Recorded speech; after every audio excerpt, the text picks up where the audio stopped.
नमस्ते मित्र। जैसे हमने पूर्व में चर्चा की, हिंदू सनातन धर्म संस्कृत में लिखे गए अनेकों ग्रंथ, वेदोपनिषद, पुराण आदि अनेकों ग्रंथ है जो व्यास जी द्वारा कहे गए हैं। और भी बहुत से मनीषियों ने संस्कृत में बहुत कुछ कहा है, किंतु हम अपनी संस्कृति से पिछड़ गए हैं। इसी कारण से इन बातों को और इन कहानियों के गहन अर्थों की अनुभूति हमें नहीं होती है।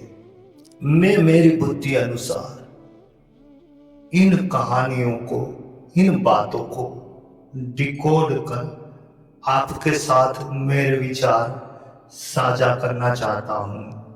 इसलिए ये चैनल बनाया गया है। इन ग्रंथों में से एक ग्रंथ है बैताल पच्चीसी, बैताल पंचविंशति। इस संस्कृत ग्रंथ को अनुमानित 2500 वर्ष पूर्व सोमदेव भट्ट द्वारा रचा गया था, ऐसा माना जाता है।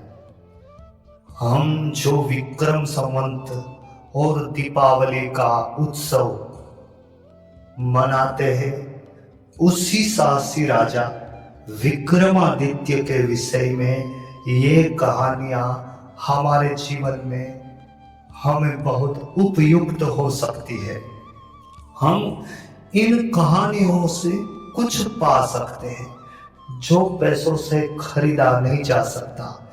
आज हम जीवन पूरा पैसों के पीछे भाग दौड़ में व्यर्थ ही गंवा रहे हैं, किंतु मेरा ये निश्चित मानना है कि ये कहानियां हमें कुछ मूल्यवान वस्तु दे जाती है जो पैसों से भी ज्यादा कीमती है।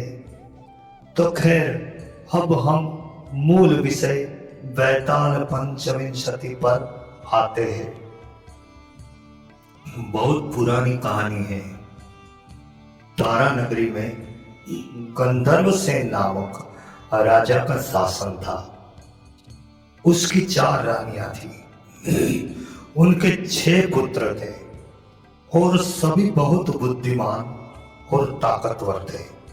संयोगवश एक दिन राजा की मृत्यु हो गई और उसका सबसे बड़ा पुत्र शंख गद्दी पर बैठा। उसने कुछ दिनों तक शासन किया, लेकिन उसके छोटे भाई विक्रम ने उसे मार डाला और स्वयं राजा बन गया। उसका राज्य दिन प्रतिदिन बढ़ता गया और वह संपूर्ण जम्बूद्वीप का राजा बन गया। एक दिन उसके मन में आया कि उसे घूमना चाहिए और उन देशों को देखना चाहिए जिनके नाम उन्होंने सुन रखे थे। इसलिए उन्होंने अपने छोटे भाई भर्तृहरि को राजगद्दी सौंप दी और एक योगी के रूप में विचरण करने लगा। उस धारा नगरी में एक ब्राह्मण देव तपस्या कर रहे थे। एक दिन भगवान ने प्रसन्न होकर ब्राह्मण को एक फल दिया और भगवान बोले कि जो इसे खाएगा वो अमर हो जाएगा। ब्राह्मण ने वह फल लाकर अपनी पत्नी को दिया और भगवान के विषय में भी बताया। ब्राह्मणी ने कहा, अमर होकर हम क्या करेंगे? हम हमेशा भीख मांगेंगे, इससे तो मर जाना ही अच्छा है। तुम यह फल लेकर राजा को दो और बदले में कुछ धन ले आना। यह सुनकर ब्राह्मण देव फल लेकर राजा भर्तृहरि के पास गए और उन्हें सारी कहानी बताई। भर्तृहरि ने फल लिया और 1 लाख रुपए देकर ब्राह्मण को विदा किया। भर्तृहरि अपनी एक रानी से बहुत प्रेम करते थे। वह महल में गया और उस रानी को वो फल दे दिया। रानी की मित्रता शहर के पुलिस प्रमुख से थी। उसने वह फल पुलिस प्रमुख को दे दिया। वह पुलिस वाला एक वेश्या से मिलने जाया करता था। उसने वह फल उस वेश्या को दिया। वेश्या ने सोचा कि ये फल तो राजा को खाने चाहिए। वह उस फल को लेकर राजा भर्तृहरि के पास गए और उनको दे दिया। भर्तृहरि ने उसे बहुत धन दिया, लेकिन जब उसने फल को अच्छी तरह से देखा तो उस फल को पहचान लिया। उनको बहुत दुख हुआ, लेकिन उसने किसी से कुछ भी कहा नहीं। वह चुपचाप महल में गया। रानी से पूछा उसने उस फल को क्या किया। रानी ने कहा मैंने खा लिया। राजा ने फल निकाल कर रानी को बताया। रानी घबरा गई और उसने सारी सच्चाई बता दी। जब भर्तृहरि ने जांच की तो पूरी कथा का पता चल गया। वह बड़ा दुखी हुआ। उसने सोचा यह संसार माया है, इसमें अपना कोई नहीं है। वह फल लेकर आया और बाहर आकर उसे धोया और स्वयं खाया। फिर वह राज्य को छोड़कर योगी का वेश बनाकर तपस्या करने के लिए वन में चला गया। भर्तृहरि के वन में चले जाने के बाद विक्रम का सिंहासन खाली हो गया। राजा इंद्र को यह जब खबर मिली तो उन्होंने धारा नगरी की रक्षा के लिए एक देवता को भेजा। वह दिन रात उस नगर की वहां रहकर ही रक्षा करने लगा। जब विक्रम को यह पता चला कि भर्तृहरि अपना राज्य छोड़कर जंगल में चले गए हैं, तो वे अपने देश में लौट आए। आधी रात का समय था। विक्रमादित्य जैसे ही नगर में प्रवेश करने लगे तो उस देवता ने उन्हें रोक दिया। राजा ने कहा मैं विक्रम हूं, यह मेरा राज्य है, तुम मुझे रोकने वाले कौन हो? देव ने कहा राजा इंद्र ने मुझे इस नगर की रक्षा के लिए यहां भेजा है। यदि तुम सच्चे विक्रम हो तो आओ पहले मुझसे युद्ध करो। दोनों लड़े। राजा ने कुछ ही समय में उस देवता को परास्त कर दिया। तब उस भगवान ने कहा कि हे राजा, तुमने मुझे पराजय दिया, मैं तुम्हें जीवन दान देता हूं। इसके बाद देवता ने फिर से कहा कि राजा, तुम 3 मनुष्य हो। तीनों मनुष्य एक ही नगर में और एक ही नक्षत्र में पैदा हुए हो। आपका जन्म राजन राजा के घर में हुआ, दूसरे का तेली के घर में और तीसरे का जन्म कुम्हार के घर में हुआ था। तुम यहां शासन करते हो। तेली पाताल लोक में शासन करता है और कुम्हार ने योगाभ्यास करके तेली को मार डाला और उसे भूत बनाकर स्मशान में सिरस के पेड़ पर लटका दिया। अब वह तुम्हें मारने की कोशिश कर रहा है, इससे सावधान रहना। इतना कहकर वो देवता चले गए और राजा महल में आए। राजा को वापस आ देखकर सभी को बहुत प्रसन्नता हुई। नगर में हर्ष छा गया। राजा ने अपना शासन फिर से संभाल लिया। एक दिन शांति सिंह नाम का एक योगी राजा के पास दरबार में आया और उसे एक फल देकर चला गया। राजा को संदेह हुआ, शंका हुई कि यही वह व्यक्ति है जिसके विषय में वो देव मुझे बता रहे थे। यह सोचकर उसने ये फल खाया नहीं, बल्कि मंत्री को दे दिया। ये योगी नियम से आकर प्रतिदिन राजा को एक फल दे जाता था। संयोगवश एक दिन राजा अपने अस्तबल में घुड़साल देखने के लिए गया था। वह योगी वहां आ पहुंचा और राजा को फल दिया।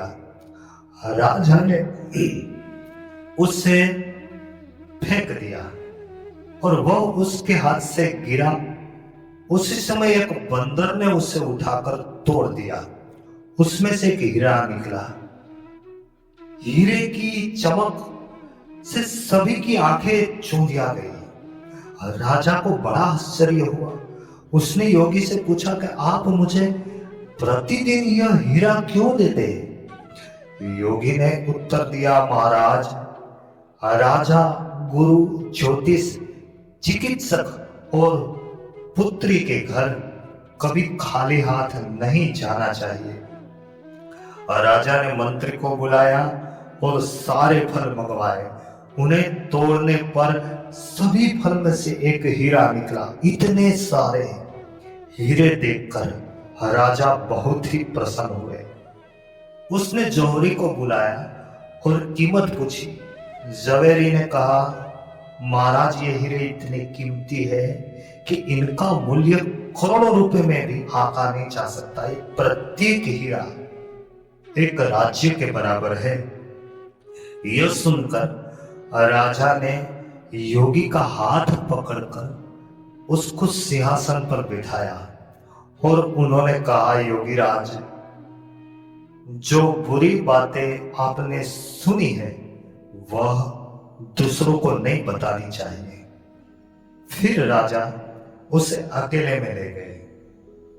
वहां योगी ने कहा, महाराज, बात यह है कि मैं गोदावरी के किनारे श्मशान में एक मंत्र जप कर रहा हूं और वहां पर मुझे आपकी मदद चाहिए। श्मशान में सिरस के पेड़ पर एक मुर्दा लटका हुआ है, वो मुर्दा मुझे चाहिए। यह सुनकर राजा मदद के लिए तैयार हुए। वह एक भयानक रात थी। चारों ओर अंधेरा फैल गया। पानी बरस रहा था। भूत, प्रेत, पिशाच शोर मचा रहे थे। सांप आकर उनके पैरों से लिपट जाते, लेकिन राजा साहसपूर्वक चलता रहा। जब वह कब्रिस्तान में पहुंचा तो उसने देखा कि शेर दहाड़ रहे, हाथी सींग बजा रहे, भूत प्रेत लोगों को मार रहे। लेकिन राजा निर्भय होकर चलता हुआ सीरस के पेड़ के पास जा पहुंचा। पेड़ जड़ से सिर तक जल रहा था। राजा ने सोचा कि यह वही योगी हो सकता है जिसके विषय में वो देव मुझे बता रहे थे। पेड़ से रस्सी से बंधी एक लाश लटक रही थी। राजा ने देखा। राजा पेड़ पर चढ़ गया और अपनी तलवार से वह रस्सी को काट दी। मुर्दा नीचे गिर पड़ा और जोर जोर से रोने लगा। राजा ने नीचे आकर मुर्दे से पूछा, तुम कौन हो? राजा के इतना कहते ही वो सब जोर जोर से हंसने लगा। राजा को बड़ा आश्चर्य हुआ। फिर सौ जाकर पेड़ पर लटक गया। राजा फिर से ऊपर चला, रस्सी काटी, मुर्दे को बगल में दबाया और नीचे आ गया। उसने कहा, बताओ तुम कौन हो? मृतक चुप रहा। तब राजा ने उनको एक चादर में बांध लिया और योगी की तरफ राजा चलने लगा। रास्ते में वो मुर्दा बोला, मैं असहाय हूं, तुम कौन हो और मुझे कहां ले जा रहे हो? राजा ने कहा, मेरा नाम विक्रमादित्य है, मैं धारा नगरी का राजा हूं। मैं तुम्हें योगी के पास ले जा रहा हूं। बेताल ने कहा, मैं एक शर्त पर आऊंगा। मैं कुछ भी बात या कहानी तुम्हें सुनाऊं तो रास्ते में तुम कुछ भी बोलोगे नहीं। बोलोगे तो पीछे मुड़कर फिर से पेड़ से लटक जाऊंगा। और राजा ने उसकी शर्त स्वीकार कर ली।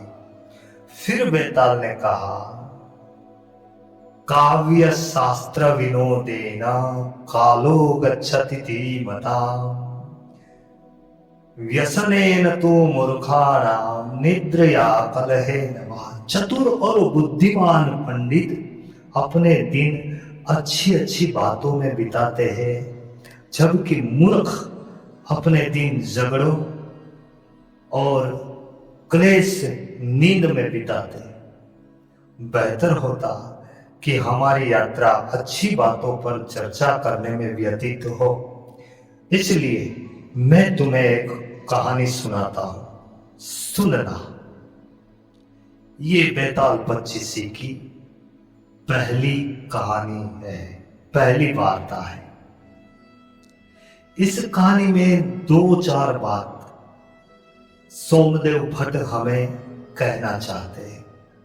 सबसे पहले तो गंधर्वसेन का सबसे बड़ा पुत्र शंख, पर उससे भी शक्तिशाली जो था वो विक्रमादित्य था। संसार में देखा जाता है जो शक्तिशाली है, जो बलवान है, वही राज करता है, और विक्रमादित्य राजा बने।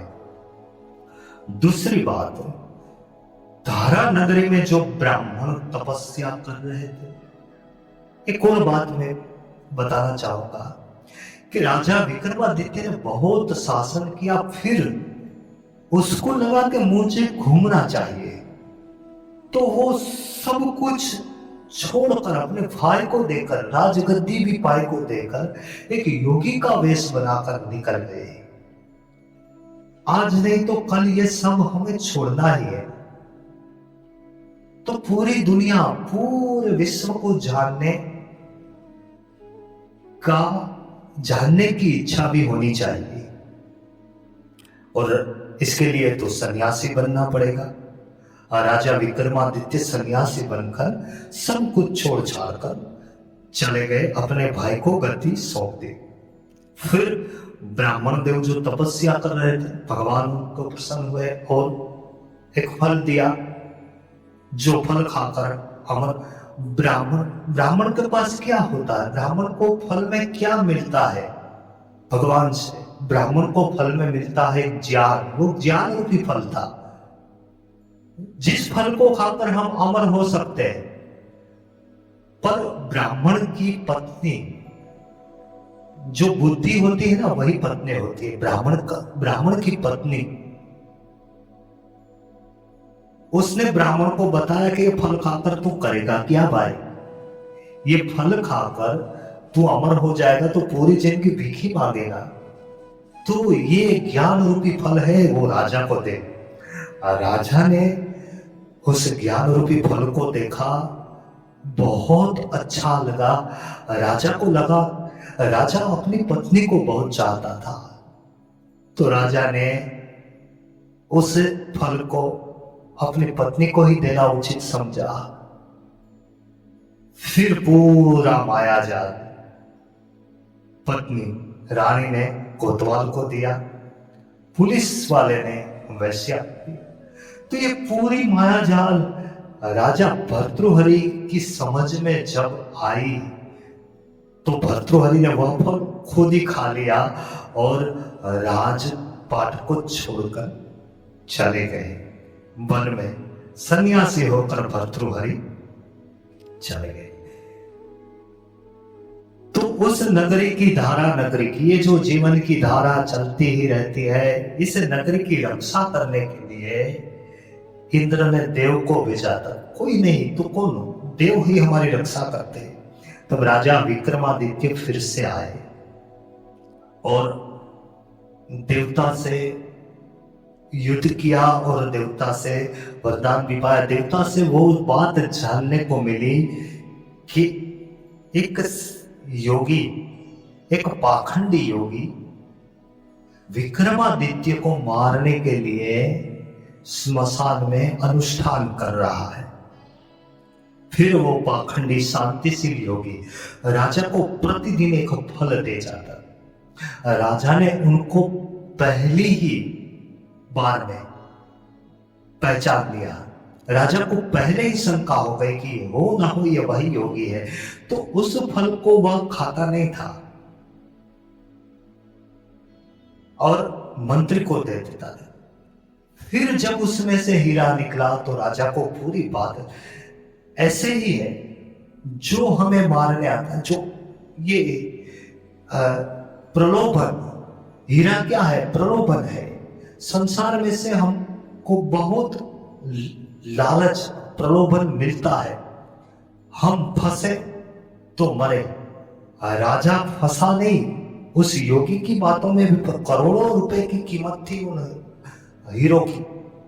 एक एक राज्य के बराबर प्रत्येक हीरा था। पर राजा उस शांतिशील योगी की बातों में, उनके हीरो में फंसा नहीं और बहुत सावधान होकर उसको सिंहासन पर बिठाया। और बहुत अच्छी बात कही है कि जो बुरी बात आपने सुनी है वह दूसरों को नहीं बतानी चाहिए। जो बुरी बात देव ने बताई थी राजा विक्रम को कि यही योगी मारने वाला है, पीछे पड़ा हुआ है विक्रमादित्य के, राजा कहता है, गुप्त तरीके से कहता है, राजा बताता है, पर वो योगी समझ नहीं पाता है कि मैं आपको यह बात नहीं बताऊंगा। फिर अकेले में ले गए और उस योगी से पूरी बात जानी विक्रमादित्य ने। विक्रमादित्य ने जाना। विक्रमादित्य बहुत साहसी राजा था। अगर मौत आनी है तो आज नहीं तो कल, जो निश्चित है आनी है तो वो तो आएगी। विक्रमादित्य तैयार हो गया उस योगी की मदद करने के लिए और स्मशान में जा पहुंचा। स्मशान में जा पहुंचा और मार्ग में बहुत से भय होते, भूत होते हैं, प्रेत पिशाच होते हैं, सिंहों की दहाड़ होती है, काली रात, अंधेरी रात। कोई भी आदमी डर जाए और मर जाए, पर ये राजा भय को छोड़कर सावधानी से इस मौत के मार्ग पर, ये जीवन है ना, ये हमारा मौत का मार्ग है। अगर हम सावधान होकर देखेंगे तो हम मौत की तरफ ही आगे बढ़ रहे हैं। पूरा सावधान होकर चलता है और वह बैताल को, उस सब को पकड़ता है और फिर उसकी शर्त को भी स्वीकार करता है। फिर बैताल कहानी सुनाने लगता है।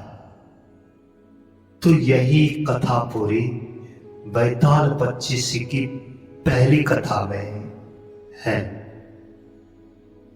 अंत में आपसे प्रार्थना करता हूं कि इस चैनल की लिंक को, इस वीडियो की लिंक को अपने सभी सोशल नेटवर्क पर आप शेयर करें, मुझे सहयोग दें। और आपको अच्छा लगा हो तो लाइक करें। आप मुझे कुछ कहना चाहते हो, आपकी कुछ प्रश्न हो, संशय हो, सजेशन हो, कुछ भी बात हो, आपको जो मुझे कहना चाहते हो, प्लीज कमेंट करें, जरूर से करें कमेंट। और नोटिफिकेशन बेल को ऑन रखें ताकि जब भी मैं वीडियो अपलोड करूं तो आपको मिल जाए। धन्यवाद। मैं हिमांशु दवे आपको प्रणाम करता हूं। जय श्री कृष्ण।